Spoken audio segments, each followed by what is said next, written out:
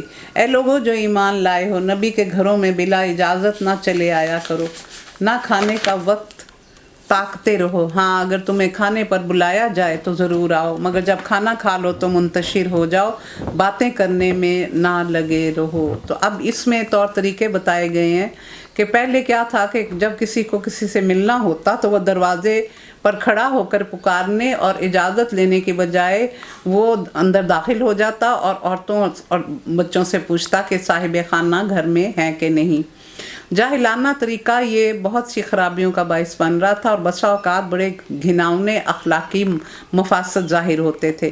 تو سب سے پہلے نبی کریم کے گھروں میں یہ قاعدہ مقرر کیا گیا کہ کوئی شخص خواہ وہ قریبی رشتہ دار ہو، دوست ہو یا دور پر کر رشتہ دار ہو، آپ کے گھروں میں اجازت کے بغیر داخل نہیں ہو سکے گا۔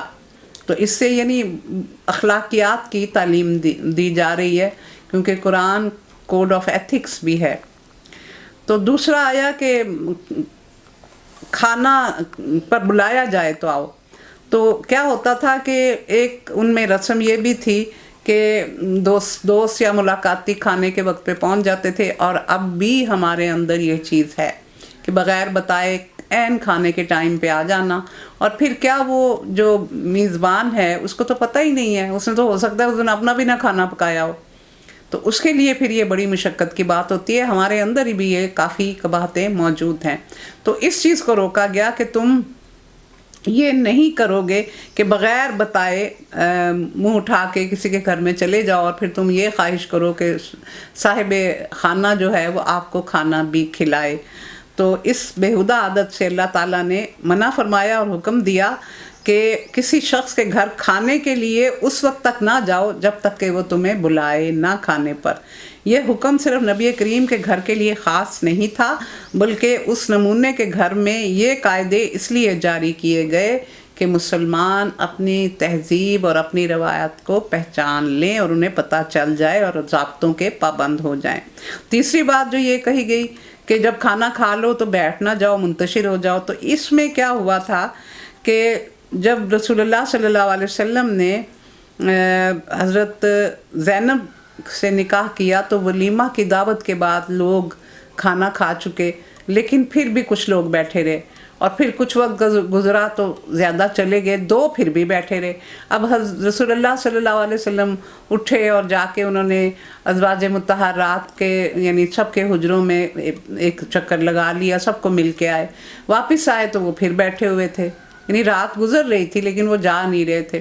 پھر آپ حضرت عائشہ صدیقہ رضی اللہ تعالیٰ عنہ کے حجرے میں جا کے بیٹھ گئے، اور کافی دیر گئے، جب وہ لوگ گئے تو پھر آپ حضرت زینب کے پاس آئے، تو اس چیز سے بھی روکا گیا۔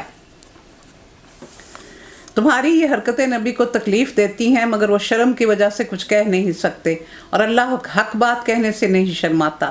نبی کی بیویوں سے اگر کچھ تمہیں مانگنا ہو تو پردے کے پیچھے سے مانگا کرو، اور یہ تمہارے اور ان کے دلوں کی پاکیزگی کے لیے زیادہ مناسب ہے۔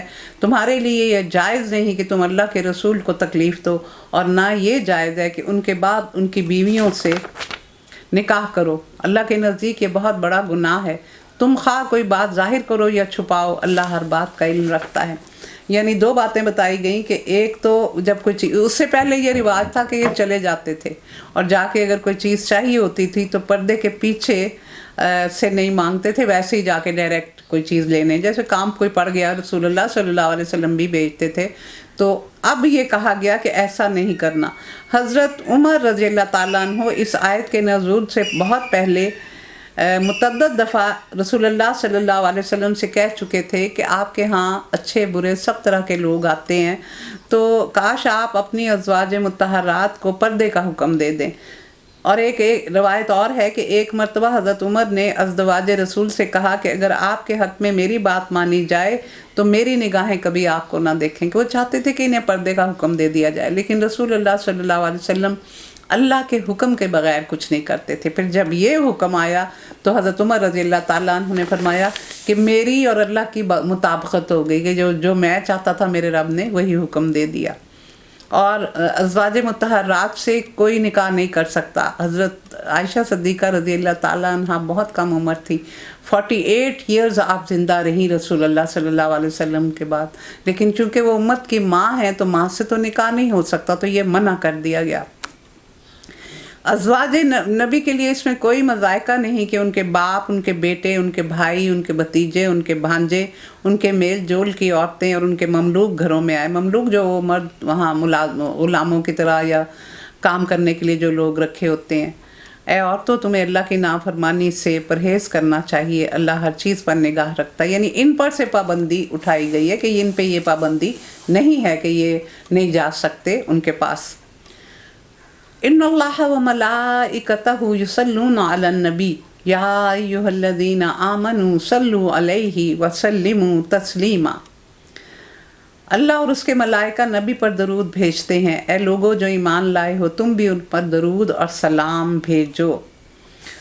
اللہ کی طرف سے نبی پر صلات کا مطلب یہ ہے کہ وہ آپ پر بے حد مہربان ہے، آپ کی تعریف فرماتا ہے، آپ کے کام میں برکت دیتا ہے اور آپ کا نام بلند کرتا ہے، آپ پر اپنی رحمتوں کی بارش کرتا ہے۔ اور ملائکہ کی طرف سے اس کا مطلب یہ ہے کہ وہ آپ سے بہت محبت رکھتے ہیں اور آپ کے حق میں اللہ سے دعائیں کرتے ہیں کہ وہ آپ کو زیادہ سے زیادہ بلند مرتبے عطا فرمائے اور آپ کے دین کو سربلند کرے۔ اور مومنوں کی طرف سے کیا ہے کہ وہ ثنا کرتے ہیں، شکر کرتے ہیں، شکر کی ادائیگی کرتے ہیں، مدح اور ثنا کرتے ہیں۔ تو یہ تینوں کی طرف سے آ گیا۔ اور درود ابراہیمی جو ہے وہ بہترین درود کہا جاتا ہے۔ اور سلام کیا ہے؟ السلام علیکہ ایھا النبی۔ تو کیا کہا جاتا ہے کہ جب سلام بھیجیں تو جواب آتا ہے اور درود بھیجیں تو ثواب آتا ہے۔ درود شریف پڑھنے کی ہمیں بہت زیادہ تلقین کی گئی ہے، اور دعاؤں کی قبولیت بھی اس کے ساتھ جڑی ہوئی ہے۔ اور جب قیامت آئے گی اور اللہ تعالیٰ سور پھونکیں گے اور پھر چیزیں جو ہیں وہ موت آتی جائے گی سب کو، تو جب فرشتوں کو موت آ جائے گی تو پھر پہلے تو فرشتے سارے درود پڑھتے رہتے ہیں اور بھیجتے رہتے ہیں رسول پر، لیکن جب ان کو موت آ جائے گی تو حضرت جبرائیل رہ جائیں گے، پھر وہ درود بھیجیں گے۔ لیکن اس کے بعد جب ان کو بھی ختم کر دیا جائے گا تو پھر اللہ تعالیٰ خود بھیجیں گے اپنے رسول پر درود، اللہ تعالیٰ خود بھیجیں گے، یعنی اس کا سلسلہ کبھی منقطع نہیں ہوگا۔ اے نبی، اپنی بیویوں اور بیٹیوں اور اہل ایمان کی عورتوں سے کہہ دو کہ اپنے اوپر اپنی چادروں کے پلو لٹکا لیا کریں۔ جلابیب کا لفظ آیا تو جلباب بڑی چادر کو کہتے ہیں جو گھر سے باہر جاتے ہوئے عورتیں اپنے اوپر ڈالتی ہیں، اور آپ نے پشاور میں یہ چیز زیادہ دیکھی جاتی ہے کہ وہ اس طرح کر کے ڈالتی ہیں کہ وہ اوپر آ جاتا ہے اور ذرا سا بس ایک آنکھ باہر رہ جاتی ہے جس سے وہ دیکھتی ہیں۔ تو اس کا مطلب یہ ہوا کہ اس سے یہ نکالا جاتا ہے کہ زیادہ تر لوگوں نے اس کا یہی مطلب لیا ہے کہ چہرے کو بھی ڈھانپنا چاہیے، لیکن کچھ لوگوں کا یہ خیال ہے کہ چہرے کو ننگا رکھنے کی اجازت ہے، تو وہ پلو لٹکا لیں۔ اور زیادہ مناسب طریقہ ہے کہ وہ پہچان لی جائیں، کہ اس طرح پتہ چل جائے گا کہ وہ شریف خاندان کی عورتیں ہیں۔ پہلے میں نے آپ کو بتایا تھا نا کہ وہ دوپٹہ جو لیا جاتا تھا اس کو پیچھے چوٹی میں اس کو کسی طریقے سے لگا لیتی تھی اور وہ دوپٹہ پیچھے ہوتا تھا، آگے بالکل نہیں ہوتا تھا۔ آج حوا کی بیٹیوں نے آگے سے پیچھے سے ہر جگہ سے دوپٹے کو اتار دیا ہوا ہے۔ تو یہ کوتاہی ہے کہ ان کو تعلیم نہیں دی جاتی دین کی، ان کو پتہ ہی نہیں ہے کہ ہمارے لیے اللہ نے قرآن میں کیا احکامات نازل کیے ہیں۔ ناظرہ پڑھایا جاتا ہے، ناظرہ پڑھا کے تو بات ختم نہیں ہوتی، کیونکہ سمجھ میں ہی نہیں کچھ آتا کہ اس میں کیا کہا گیا ہے۔ تو یہ پردے کی تلقین کی گئی، اور سورۃ نور میں گھر کے اندر پردے کے متعلق بتایا گیا، اور سورۃ احزاب میں گھر سے باہر عورت کو کیسے نکلنا ہے اس کی تلقین کی گئی۔ اگر منافقین اور وہ لوگ جن کے دلوں میں خرابی ہے اور وہ جو مدینہ میں ہیجان انگیز افواہیں پھیلاتے ہیں. کیا پھیلاتے تھے؟ کبھی کوئی کہتا تھا کہ فلاں جگہ پہ مسلمانوں پہ بڑا ظلم ہو رہا ہے کیونکہ ان کے رشتہ دار جو مدینہ میں تھے وہ بے چین ہو جائیں، وہ تکلیف محسوس کریں. پھر کوئی کہتا تھا کہ وہ اہل مکہ بڑی تیاری کر رہے ہیں، وہ مدینہ پر حملہ کرنے والے ہیں. اور تیسری صورت یہ ہوتی تھی کہ اگر ان کو واقعی پتہ چل جاتا تھا کہ کوئی یہاں آ کے کوئی حملہ یا خرابی کرنے کا ارادہ رکھتا ہے تو اس کی خبر بالکل نہیں دیتے تھے. یعنی ہر طرح وہ تنگی میں رکھتے تھے. اپنی حرکتوں سے باز نہ آئے تو ہم ان کے خلاف کارروائی کرنے کے لیے تمہیں اٹھا کھڑا کریں گے، پھر وہ اس شہر میں مشکل ہی سے تمہارے ساتھ رہ سکیں گے. یہ دیکھیں، یہ مدینہ سے ان کو تینوں قبیلے جو یہود کے تھے ایک ایک کر کے، 2 کو تو جلا وطن کیا گیا تھا اور بنو قریظہ کو تو مردوں کو تو قتل کر دیا گیا تھا اور عورتوں کو اور بچوں کو غلام اور لونڈیاں بنایا گیا. ان پر ہر طرف سے لعنت کی بوچھار ہوگی، جہاں کہیں پائے جائیں گے پکڑے جائیں گے اور بری طرح مارے جائیں گے. یہ اللہ کی سنت ہے جو ایسے لوگوں کے معاملے میں ہمیشہ سے چلی آ رہی ہے، اور تم اللہ کی سنت میں کوئی تبدیلی نہ پاؤ گے. یہ آیت بڑی دفعہ قرآن میں آئی ہے. لوگ تم سے پوچھتے ہیں قیامت کی گھڑی کب آئے گی؟ کہو اس کا علم تو اللہ ہی کو ہے، تمہیں کیا خبر، شاید کہ وہ قریب آ لگی ہو. بہرحال یہ یقینی امر ہے کہ اللہ نے کافروں پر لعنت کی ہے اور ان کے لیے بھڑکتی ہوئی آگ مہیا کر دی ہے جس میں وہ ہمیشہ رہیں گے. یعنی اس کا مطلب یہ ہے کہ تم کیوں پوچھ رہے ہو؟ ایک شخص نے آپ سے 1-2 دفعہ پوچھا تو آپ نے کہا کہ اے شخص، کیا تو نے اس کی تیاری کر لی ہے قیامت کی؟ تو مجھے ہر وقت یہ پوچھتا ہے قیامت کب آئے گی. تو یہ خوف زدہ ہونے والی بات ہے، کیونکہ قیامت کا منظر کوئی زیادہ حسین منظر نہیں ہوگا ان لوگوں کے لیے جنہوں نے گناہ کیے ہیں اور گناہ کبیرہ میں ملوث رہے ہیں اور جو شرک کرتے رہے ہیں. مومنوں کے لیے تو یہ وقت اچھا ہوگا لیکن دوسروں کے لیے نہیں ہوگا. کوئی حامی اور مددگار نہ پا سکیں گے. جس روز ان کے چہرے آگ پر الٹ پلٹ کر دیے جائیں گے اس وقت وہ کہیں گے کاش ہم نے اللہ اور اس کے رسول کی اطاعت کی ہوتی، اور کہیں گے اے ہمارے رب، ہم نے اپنے سرداروں اور بڑوں کی اطاعت کی، انہوں نے ہمیں راہ راست سے بے راہ کر دیا. اے رب ان کو دوہرا عذاب دے اور ان پر سخت لعنت کر. تو اللہ تعالیٰ کیا فرمائیں گے کہ سب پر دوہرا عذاب ہے اور سب پر لعنت ہے، تم پر بھی اور ان پر بھی. اے لوگو جو ایمان لائے ہو، ان لوگوں کی طرح نہ ہو جاؤ جنہوں نے موسیٰ کو اذیتیں دی تھیں، پھر اللہ نے ان کی بنائی ہوئی باتوں سے اس کی برات فرما دی اور وہ اللہ کے نزدیک باعزت تھا. برات ایک تو قتل جو ہوا تھا اس سے بھی اللہ نے کہا تھا کہ میں نے معاف کر دیا، وہ قتل خطا تھا. اور ایک اس میں بڑا فرق سا واقعہ بیان کیا جاتا ہے، روایات میں یہ ملتا ہے کہ حضرت موسیٰ علیہ السلام بہت زیادہ حیادار تھے، لیکن اس دور میں ان کا رواج یہ تھا کہ آدمی جب نہانے کے لیے کسی دریا کے کنارے پہ گئے یا جہاں بھی گئے تو وہ مل کے نہاتے تھے، اور وہ اتنا زیادہ شرم و حیا کا ان میں کوئی کانسیپٹ نہیں تھا. لیکن حضرت موسیٰ علیہ السلام ایسا کبھی نہیں کرتے تھے. تو انہوں نے یہ سوچا کہ شاید ان میں کوئی جسمانی نقص ہے جو اس لیے ہم سے چھپتے ہیں. تو ایک دن حضرت موسیٰ علیہ السلام نہا رہے تھے، تو آپ نہا کے باہر نکلے کپڑے پہننے کے لیے، تو دیکھا پتھر آپ کے کپڑے لے کے جا رہا تھا، بھاگا جا رہا تھا. آپ اس کے پیچھے پیچھے اور وہ آگے آگے. تو پھر جب وہ کافی آگے آ گیا تو وہاں لوگوں نے پھر آپ کو دیکھا اور وہ سمجھ گئے کہ ہم غلط ان کے بارے میں سوچا کرتے تھے. اے ایمان لانے والو، اللہ سے ڈرو اور ٹھیک بات کیا کرو، اللہ تمہارے اعمال درست کر دے گا اور تمہارے قصوروں سے درگزر فرمائے گا. جو شخص اللہ اور اس کے رسول کی اطاعت کرے اس نے بڑی کامیابی حاصل کی. اور اِنَّا عَرَضْنَا الْأَمَانَةَ عَلَى السَّمَاوَاتِ وَالْأَرْضِ وَالْجِبَالِ فَأَبَيْنَ أَن يَحْمِلْنَهَا وَأَشْفَقْنَ مِنْهَا وَحَمَلَهَا الْإِنسَانُ إِنَّهُ كَانَ ظَلُومًا جَهُولًا لِيُعَذِّبَ اللَّهُ الْمُنَافِقِينَ وَالْمُنَافِقَاتِ وَالْمُشْرِكِينَ وَالْمُشْرِكَاتِ وَيَتُوبَ اللَّهُ عَلَى الْمُؤْمِنِينَ وَالْمُؤْمِنَاتِ وَكَانَ اللَّهُ غَفُورًا رَحِيمًا. ہم نے اس امانت کو آسمانوں اور زمین اور پہاڑوں کے سامنے پیش کیا تو وہ اسے اٹھانے کے لیے تیار نہ ہوئے اور ڈر گئے، مگر انسان نے اسے اٹھا لیا، بے شک وہ بڑا ظالم اور جہولا ہے. یعنی ظلوماً جہولا اسے کہا گیا جو امانت کو ضائع کر دے.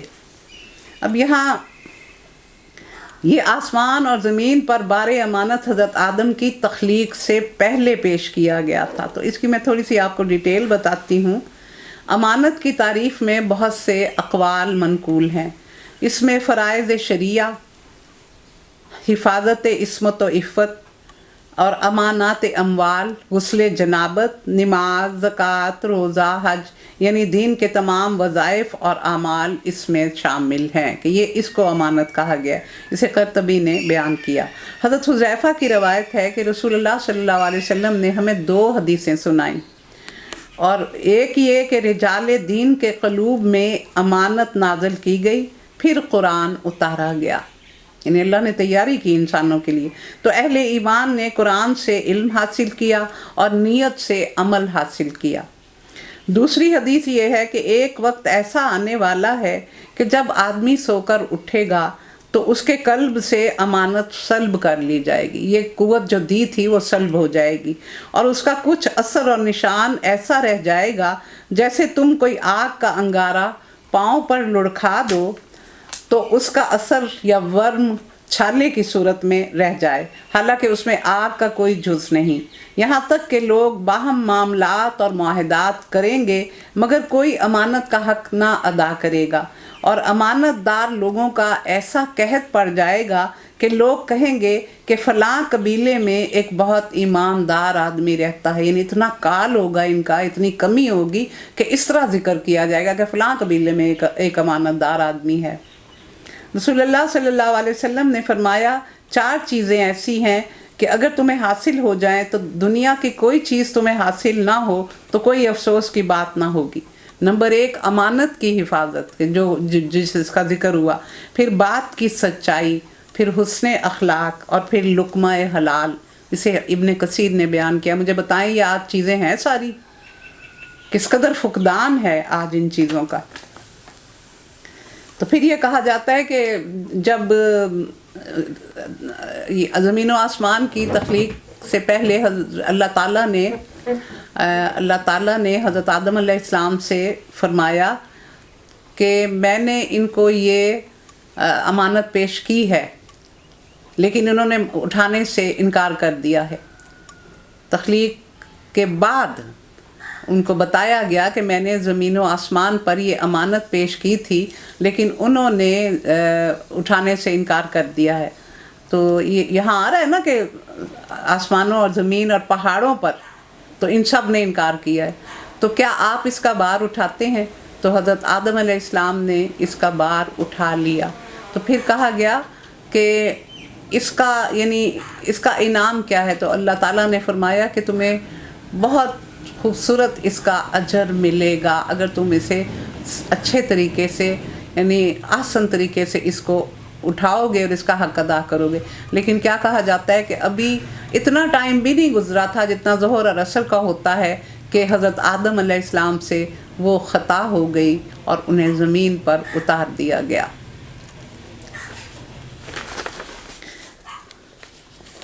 اور اس بارے امانت کو اٹھانے کا لازمی نتیجہ یہ ہے کہ اللہ منافق مردوں اور عورتوں اور مشرک مردوں اور عورتوں کو سزا دے گا اور مومن مردوں اور عورتوں کی توبہ قبول کرے گا۔ اللہ درگزر کرنے والا اور رحم فرمانے والا، یعنی جو اس امانت کا خیال رکھیں گے۔ ویسے بھی دیکھیں یہ خلافت جو ہے کہ اللہ نے انسان کو زمین پر خلیفہ بنایا ہے، اس کو ڈیلیگیٹڈ پاورز دی ہیں۔ انسان کے پاس جو پاور ہے، جو اختیارات ہیں دوسرے لوگوں پر، دوسری چیزوں پر، وہ اللہ کی عطا کردہ ہیں۔ اور جیسے اس نے کہا کہ میں نے تمہارے مال میں دوسروں کا حصہ رکھا ہوا ہے۔ تو جب انسان اللہ کی ڈیلیگیٹڈ پاور سے تجاوز کر جاتا ہے اور اس طرح نہیں استعمال کرتا جیسے اس نے کرنے کا حکم دیا ہے، تو پھر وہ نافرمانی کا مرتکب ہوتا ہے۔ تو خلافت یہی ہے کہ جو میں نے تمہارے اوپر ذمہ داریاں ڈالی ہیں اور جو میں نے تمہیں نعمتیں دی ہیں، تم ان کو اس طرح استعمال کرو گے جیسے اللہ نے تمہیں حکم دیا ہوا ہے۔ تو جو اس طرح کرے گا اس کے لیے تو بہت بھلا ہے، ان کو تو میں بہت کچھ نوازوں گا، میں ان کے لیے بخشش بھی کروں گا۔ لیکن جو اس یعنی امانت اور خلافت کا حق ادا نہیں کریں گے تو ان کے لیے سزا ہے۔ تو اس میں اللہ تعالیٰ نے کھول کے بتا دیا۔ اگلی سورت سبا ہے اور یہ بھی دور اول یا دور متوسط کی ہے۔ مکی صورت ہے، اور اس کی ترتیب جو قرآن میں ہے وہ 34 ہے، اور اس کی نزولی ترتیب 58 ہے، اور اس کو یہ بھی الحمدللہ سے شروع ہوتی ہے، جیسے کہ پہلی صورتوں کے متعلق میں نے آپ کو بتایا تھا کہ سورۃ الفاتحہ، الانعام اور الکہف اور اب سبا اور اس کے بعد فاطر، یہ صورتیں جو ہیں یہ الحمدللہ سے شروع ہوتی ہیں۔ بسم اللہ، اس کی 54 آیات ہیں اور اس کے 6 رکوع ہیں۔ بسم اللہ الرحمن الرحیم، الحمدللہ الذی لہ ما فی السماوات وما فی الارض ولہ الحمد فی الآخرہ وہو الحکیم الخبیر، یعلم ما یلج فی الارض وما یخرج منہا وما ینزل من السماء وما یعرج فیہا وہو الرحیم الغفور۔ کتنی خوبصورت ہیں اللہ کی آیات، اور اللہ کا کلام کس قدر خوبصورت ہے۔ اللہ کے نام کے ساتھ جو رحمان اور رحیم ہے، تمام شکر، تمام تعریف اس رب کے لیے جو آسمان و زمین کی ہر چیز کا مالک ہے، اور آخرت میں بھی اس کے لیے تعریف ہے، اور وہ دانا اور باخبر ہے۔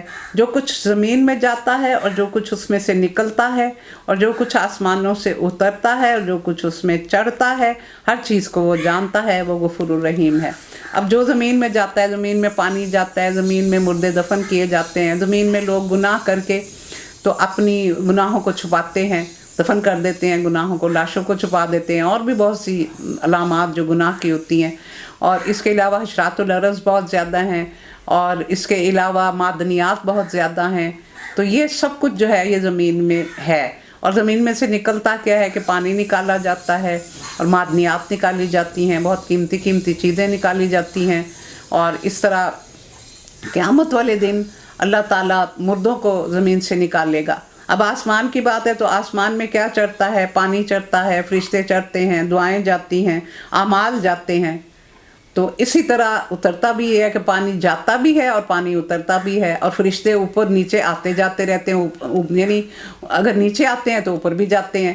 تو یہ اللہ کے حکم سے فرشتے جو ہیں وہ دن رات انسانوں کے لیے کام کر رہے ہیں، اور پھر ہمارے اعمال بھی پیش کیے جاتے ہیں، اور جو قبول نہیں کیے جاتے اعمال، جو بہت ہی ناپسندیدہ ہوتے ہیں، تو وہ جب اوپر جاتے ہیں تو اللہ تعالیٰ فرماتے ہیں کہ اس کے منہ پہ دے مارو، یعنی وہ واپس بھی آ جاتے ہیں کہ اتنے میرے لیے تو کیے ہی نہیں، اس نے تو لوگوں کے لیے کیے تھے، ریان ناز سے کے لیے کیے تھے، تو جب ان کے منہ پہ دے مارو، تو اس طرح وہ بھی واپس آ جاتے ہیں۔ پھر دعائیں اوپر جاتی ہیں، اور دعائیں نیچے بھی آ رہی ہیں کہ فرشتے انسانوں کے لیے دعائیں مانگتے ہیں۔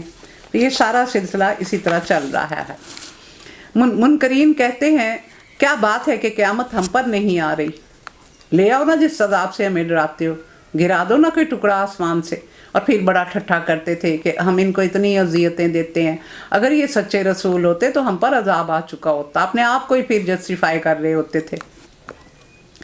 کہو قسم ہے میرے عالم الغیب پروردگار کی، وہ تم پر آ کے رہے گی، اس سے ذرہ برابر کوئی چیز نہ آسمانوں میں چھپی ہوئی ہے نہ زمین میں، نہ ذرے سے بڑی نہ اس سے چھوٹی، سب کچھ ایک کتاب میں درج ہے، لوح محفوظ میں۔ اور یہ قیامت اس لیے آئے گی کہ جزا دے ان لوگوں کو جو ایمان لائے اور نیک عمل کرتے رہے، ان کے لیے مغفرت ہے اور عزت والا رزق ہے۔ اور جن لوگوں نے ہماری آیات کو نیچا دکھانے کے لیے زور لگایا، ان کے لیے بدترین قسم کا عذاب ہے۔ اے نبی، علم رکھنے والے خوب جانتے ہیں کہ جو کچھ تمہارے رب نے تم پر نازل کیا ہے وہ سراسر حق ہے، اور اللہ عزیز و حمید کا راستہ دکھاتا ہے۔ حضرت معروف کرفی کا بیان ہے، قول ہے، درویشی یہ ہے کہ کسی چیز پر طمع نہ کرے انسان، یہ درویشی ہے، اور جب بے طلب کوئی لائے تو منع نہ کرے، اور جب لے لے تو جمع نہ کرے۔ بے طلب کوئی لائے تو منع نہ کرے، اس میں تحفے کو ٹھکرانے کا ذکر ہے، کیونکہ اگر کوئی آپ کسی کو کوئی چیز دیں اور وہ ٹھکرا دے تو بہت برے اثرات دل پہ مرتب ہوتے ہیں۔ تو اس کا مطلب یہ ہوا کہ یہ نہیں کرنا چاہیے، دل نہیں دکھانا چاہیے کسی کا، اور جب لے لے تو جمع نہ کرے، کہ پھر جوڑ جوڑ کے بھی نہیں رکھنا۔